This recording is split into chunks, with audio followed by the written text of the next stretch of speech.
ও wow, পর্দা আবার সাদা এটা।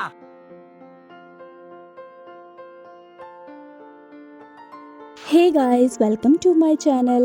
কেমন আছো তোমরা? আশা করছি তোমরা সকলে ভালো আছো আর আমিও ভালো আছি। তো নিয়ে এসেছি তোমাদের সাথে নতুন একটা ব্লগ। আই হোপ তোমাদের আমার ব্লগটা ভালো লাগবে। তো পুরো ব্লগটা তোমরা ওয়াচ করো, তাহলে তোমরা বুঝতে পারবে। তো এখন বাজে ঘড়িতে প্রায় 7টা মতো। এখন থেকে সাথে নিয়ে তোমাদেরকে আমি ব্লগটা শুরু করছি। তো সকাল সকাল উঠেই স্নানটা সেরে নিয়েছি। আর আজ একটু জলদি উঠেছি, কারণ এক জায়গায় যাওয়ার আছে। কোথায় যাচ্ছি তোমরা পুরো ব্লগটা দেখো, তাহলে তোমরা বুঝতে পারবে। তো সকাল সকাল উঠে স্নান সেরে আগে পুজো দিয়ে নিয়েছি, যেহেতু পুজো না দিলে বাকি তো কোনো কাজ করা যাবে না। তাই সকাল সকাল পুজোটা দিয়ে তারপর আমি সোজা নিচে চলে যাই।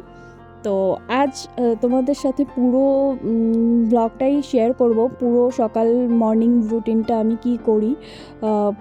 প্রত্যেক দিন আমি সকাল পুরোটা দেখানো হয় না, যদিও অল্প অল্পই দেখানো হয়, কারণ সম্ভব হয়ে ওঠে না। আর আজ যেহেতু একটু জলদি উঠেছি, তো হাতে একটু টাইম আছে, তাই তোমাদেরকে আমি পুরোটা দেখাবো। চলো। তো নিচে এসে আগে নিচের রুমগুলি ঝাড়ু দিয়ে নেব, যেহেতু বাসি ঘর ঝাড় দিতে লাগে। তো সকাল সকাল উঠে আগে উপরেরটা আমি করে নিই। স্নান সেরে ঠাকুরের রুমটা মুছে আর দুয়ারগুলিতে একটু জল ছেটা দিয়ে দিই। তারপর পুজো দিয়ে নিই। আর তারপর পুজো দেওয়ার পর যখন নিচে আসি, তারপরে নিচের রুমগুলি ঝাড় দিই। একেবারে আমি করি না। তো ঝাড় দিয়ে এদিকে দেখো, কাল যেহেতু প্রচুর বৃষ্টি পড়েছে, হাওয়াও দিয়েছে, তাই আজ এখানে উঠানের অবস্থা একেবারে খারাপ হয়ে আছে। প্রচণ্ড বৃষ্টি হাওয়া দিয়েছিল, তাই এরকম অবস্থা। তো এখানে ঝাড়ু দিয়ে আমি রান্নাঘরে এসে পড়ি। তো আজ বানাবো কড়াইশুঁটির কচুরি। তো কড়াইশুঁটিগুলি ফ্রিজ থেকে বের করে এখানে রেখে দিলাম, ধুয়ে নেব ভালো করে।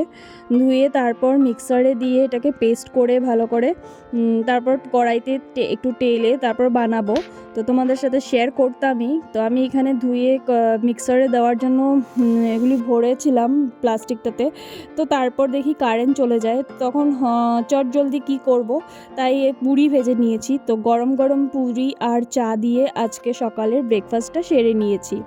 তো যেহেতু বের হতে লাগবে, তো আমি রুমে এসে রেডি হয়ে গেছি। তো এখন বের হবই আমরা। তো আমি আজকে যাব মাসিদের বাড়িতে।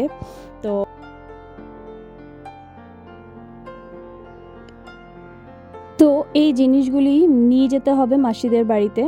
তো এগুলি আমি সব একটা ব্যাগের মধ্যে নিয়ে নিয়েছি। আর চলো এখন বের হওয়া যাক। তো ও ওয়েট করছিল আমাকে দিয়ে আসবে বলে।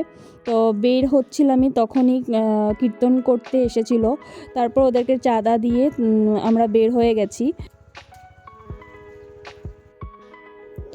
তো মাসিদের বাড়ি আমাদের বাড়ির থেকে বাইকে যেতে ধরো 5-10 মিনিট লেগে যায়। আর যদি হেঁটে যাও তাহলে আধা ঘন্টা মতন লাগবে। তো আমি ওর সাথে বের হয়ে গেছি, ও ডিউটি যাওয়ার আগেই আমাকে ছেড়ে আসবে। তাই ও একসাথে সকাল সকালে বের হয়ে গেছি। আর আজকের দেখো ওয়েদারটা দেখতে তো ভীষণ ভালো লাগছে, কিন্তু ঠান্ডাটাও প্রচুর। বৃষ্টি পড়ার পর থেকে ঠান্ডাটা আরও বেশি বেড়েই গেছে। জানুয়ারি মাসের দিকেও এতটা ঠান্ডা ছিল না, যেটা কি ফেব্রুয়ারি মাসে এখন এতটাই ঠান্ডা বেড়ে গেছে। তো আমাকে মাসিদের বাড়ির সামনে নামিয়েও চলে গেছে।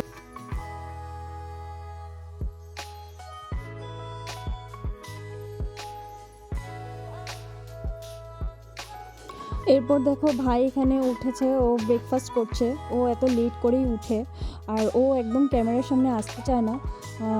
ক্যামেরা অন করলে ও খুব রাগ করে। তবুও আমি ওকে জবরদস্তি আমি ক্লিপটা নিয়েছি আর কি। তারপর মাসি বলছিল যে ফুল বাগান করেছে, সবজি ক্ষেত করেছে, দেখে যেতে। তো দেখো অনেক সুন্দর সুন্দর ফুল ফুটেছে, গাঁদা ফুল ভর্তি ফুটেছে, খুব ভালো লাগছিল বাগানটা দেখতে।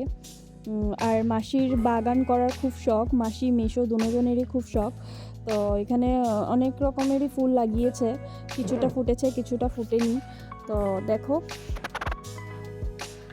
কিন্তু গাঁদা ফুল প্রচুর ফুটেছে, খুব সুন্দর লাগছিল বাগানটা। তারপর মেশোর সাথে ওদের সবজি বাগানে চলে গেলাম।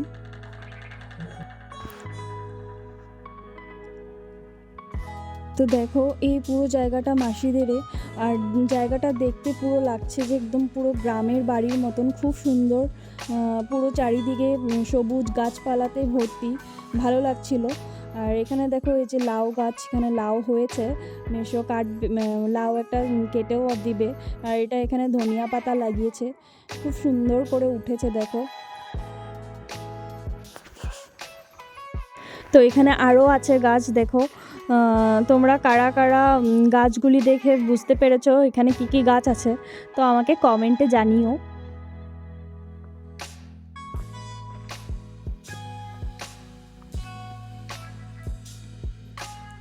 এরপর দেখো এখানে লাউ গাছের থেকে মেশো এখান থেকে লাউ একটা কেটে আমাকে দিবে, তো এটা আমার জন্যই কাটা হচ্ছিল।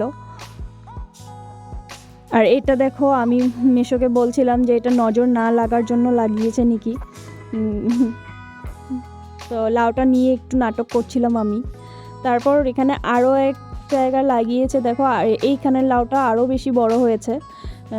তো এই লাউটাকেও মেশো কাটবে, মোট 2টো লাউ কাটা হয়েছে। তো একটা আমাকে দিবে আর একটা ওদের বাড়িতেই রাখবে। আর এখানে পুঁই শাক হয়েছে দেখো।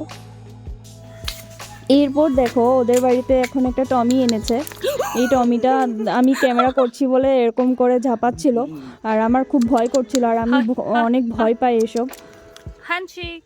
তো মেশো ওরা বলছিল কিছু করবে না হাত দিতে, কিন্তু আমি তবুও দিইনি। তো মেশো এখানে হাত দিয়েছে দেখো, কি সুন্দর হাতের উপরে ও হ্যান্ডশেক করছিল।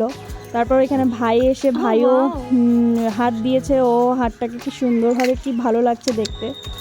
এরপর আমি চলে যাব, যেহেতু যেতেই হবে।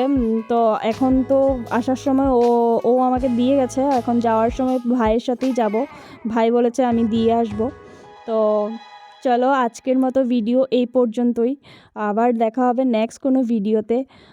যদি ভিডিও ভালো লেগে থাকে তাহলে একটা লাইক করে দিও, আর সাবস্ক্রাইব করে আমার পাশে থেকো। Bye bye. আর এখানে দেখো আমি ভিডিও করছি বলে ভাই খুব রাগ করছিল, আর আমার এত হাসি পাচ্ছিল, আর আমি হেসেই যাচ্ছিলাম। আশেপাশের মানুষরাও বলছিল, আর ও এত জোরে জোরে চিল্লাচ্ছিল, মানুষরা বলছিল কি হয়েছে, তো আমার না, আমি হেসেই যাচ্ছিলাম। তো মাসি বলছে এই দুটো পাগল।